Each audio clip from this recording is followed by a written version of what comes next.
What's up guys, how the heck are you doing? Welcome to today's video. If you're new here, my name is Drewxcifer, and on this channel I talk about filmmaking, photography, and editing tips, tricks, and tutorials. And today's video is no exception because I'm going to be showing you guys 3 of the most gnarly Fujifilm recipes that you need to be using this spring and summer in 2023. So let's not waste any more time and let's get into it right now.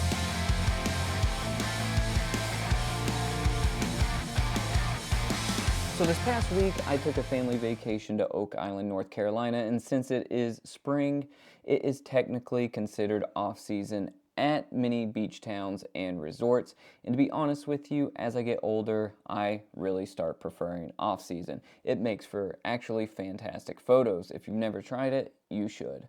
So I thought this would be an excellent opportunity on this trip to try out 3 new Fujifilm recipes that I haven't used and see if they're going to be my go-to recipes for the rest of this season or perhaps the next couple of months. And I'm pretty stoked on them, and I think you will be as well. So let's go ahead and let's talk about the first one. So the first recipe is the Agva Vista 100. So I get all my recipes over at the Fuji X Weekly website, and the Agva Vista 100 recipe stuck out to me while I was over there looking for springtime recipes because this particular one has rich colors and it is very contrasty, and it has a moderate amount of saturation and clarity. But this recipe will really make whatever you shoot with it pop. I really like how this recipe renders green, so if I was shooting a lot of foliage or green object, I would quickly switch over to this recipe, and it always gave me great results. So we were driving along Carolina Beach, and we came upon this roadside beach motel called the Moraine Motel. And this motel was just drenched in the most perfect hue of green. It is a photographer and filmmaker's playground. It is hard to get a bad shot at this place. It is total Wes Anderson vibes, and you guys will see why right now. So here's the photo. So I just stopped in here and I fired off a few shots, and although it would have been hard to get a bad shot, like I said, of this place, I settled on this frame. And the reason for it is I like how you can see the front end of a Mustang parked in the parking lot here, and it adds to the Americana value of this shot, I think. And judging by the time I was there, this place looks like it had a total vacancy, so that Mustang had to have been the manager's car, which to me just is a story in its own.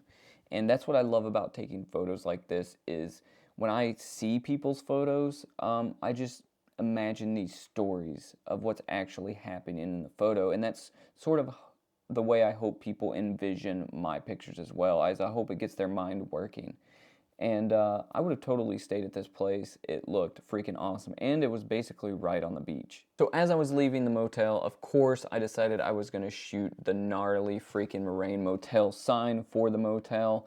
And how sick is the sign? I wish that architects and in society we would value architecture and design like they used to have back in the day, because it just looks so much cooler than a lot of the stuff that is out there now. Here's the house next to our rental. Every single morning the light was shining perfectly on this house. I really like how from this angle those 2 oak trees seem to form the same triangular shape as the roof over the garage. If you've never been to the southeastern United States, it is covered in these twisted looking live oak trees that generally have Spanish moss hanging from the branches. It makes everything look extra dramatic. So of the 3 recipes we're talking today, I sort of wanted to come out with a bang and show you guys my favorite one. This Agva Vista 100 recipe is my favorite of the 3 that we're talking about. Not that the other 2 aren't good, but this one I think is the most versatile because I was able to use it during the day as well as use it at night. So me and my wife, we had a rare date night, and we had a couple hours to ourselves to go out and have a quick date. So we found a mega candy store, what all adults would do, with an arcade in it. And being off season, most of these touristy type places are open, but they're mostly empty until May or June, until the kids start getting out of school for summer. So my wife was looking in this claw machine, and I happened to snap a shot of her. This is one of my favorite shots of the trip. And I got this one too that I love of her making a goofy face intentionally, because my wife has this thing, let me know if yours does the same, where she intentionally tries to ruin the photos I take of her by making funny faces. But as she jokes around and tries to do all these funny faces all the time, she often tries to ruin the photo, but the funny thing is the joke's on her, because she often creates bangers. Now, this photo is goofy, but I absolutely love it. And this is the last photo I'm going to show you with the Agva Vista 100 recipe. And this is us outside that arcade. And I could show you a bunch of landscape photos that would really make this recipe shine, and, you know, gorgeous type photos, but those are honestly boring to me right now, and I'd rather show you candid lifestyle type photos, because they have a story to them and they have charm, and they always have a little bit of, they're not perfect. And I think, like I said, that adds to the charm, and it just helps you create a story in your mind about what's going on in the photo. And to me, that sort of creates a better connection than just looking at like a beautiful landscape. So like the photos in the arcade, I use the Moment Cinebloom 5% filter on the front of the lens, and you can sort of see how the highlights are blooming on the lights, and it just sort of gives me this hazy, dreamlike feel in tandem with this Agva Vista 100. Just makes an absolute killer Fujifilm recipe. And like I said, this is my favorite, and I think you guys should go download this one right now. Up next, we have the vintage Eterna recipe. So one morning on my trip, I decided I would wake up extra early, and I would sort of go out on my own and walk around the island, grab my camera, and get lost. And a lot of times I really enjoy going out and shooting alone, because it gives me time to think. It's sort of therapeutic. It's sort of my time.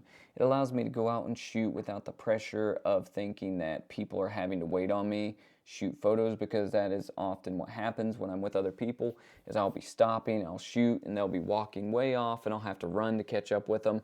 And then by that time, I've already missed 2 or 3 things that I probably would have normally shot if I was by myself. Or as soon as I catch up with them, I'll have to stop them again because I'm shooting. So I really enjoy going out and shooting by myself sometimes. And this morning was very just dreamlike. It was 75 degrees and sunny. There was a light breeze, and the island was dead quiet, except for maybe hearing the waves crash in the distance and maybe the light breeze blowing through the palm trees. It was just an amazing morning. So I really just walked, I don't know, maybe 2 miles around the island, and just shot things that I thought were interesting to me. And what drew me to this Fujifilm recipe is that it's not oversaturated, and it gives my images a good soft vintage look. And it reminds me of those old 4x6 photos that you would find in a box stashed away in your grandparents' house or your parents' house from family vacations that you took as a kid. So this recipe is really nostalgic for me, and that's one of the reasons I really like it, and it will probably stay on my camera because of that. So the last Fujifilm recipe we're going to be talking about in this video is the Fujicolor Pro 400. And just like the Agva Vista 100 recipe, this one is also pretty versatile, and it is also based on the classic negative film simulation from Fujifilm. So I like this particular film recipe because it gives my images a very pastel look. I would often use it where there are very saturated colors in the subject that I was shooting. For example, this shot, it doesn't matter what level of photography you are, you always have to go take this obligatory beach shot, even if you don't plan on sharing it. In reality, the scene was actually very saturated with lots of contrast, but using this recipe sort of dialed it back a little bit and sort of gave me a more subdued look, which actually sort of made it not look too crazy like how you see a lot of those HDR shots. It sort of just dialed it back a bit. So my wife and I, we really value night drives where we can just roll the windows down and turn the music up loud and drive around aimlessly. So on our date night, we drove around, like I said, before hitting the arcade and going to that mega candy store. We just drove around the island pretty aimlessly.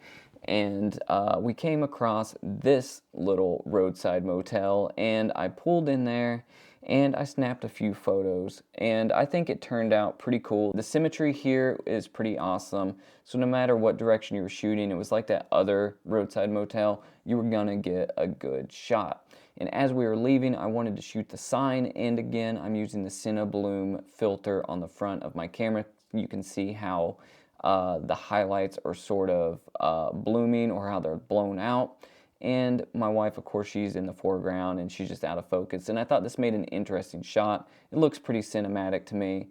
And I don't know, I just really enjoyed it. Like I said, the photos that tell a story are the type of photos that I'm into. And here's a series of photos I want to show you guys, and they're the last photos I'm going to show you in this video. And they are on this ferry. So when you're traveling from Southport to Fort Fisher, you can get on a ferry, you can drive your car on there, and it'll drive you across the Cape Fear River, and it's a lot quicker than driving from Southport to Wilmington. It saves you like 40 minutes or something like that, and I must have got on this ferry probably a total of 10 freaking times. I rode it really way too many times than I needed to, but it's a lot of fun. I've never driven my car on a ferry before this trip, so it was super new to me. And this ferry took probably, I don't know, maybe 20 minutes or so, and it allowed you to get all sorts of photos. You could shoot from the ferry and get photos of the ocean, or of, you know, like the seagulls and stuff flying by, or just shoot the ferry itself. It allowed for some really cool shots. So this series of shots is using this recipe, and I think they turned out awesome. So that's it, guys. I hope you enjoyed these 3 Fujifilm recipes. It's what I'm going to be using in my X Pro 3 all spring long, and maybe even into the early summer, to help me get these awesome looking shots straight out of camera using JPEGs. And also, if you'd like to see me vlog these photo trips and talk more when I'm on the scene of these places, let me know down in the comments, because I think that would be extremely useful and entertaining for a lot of you guys, so you could actually see my thought process behind getting these photos. But as always, if you're getting value from these videos, do me a favor and hit that subscribe button. Go ahead and like the video, and please ding the bell so you don't miss any more killer content from the Drewxcifer channel. But as always, guys, stay rad, just go shoot, and I'll catch you in the next one. See ya.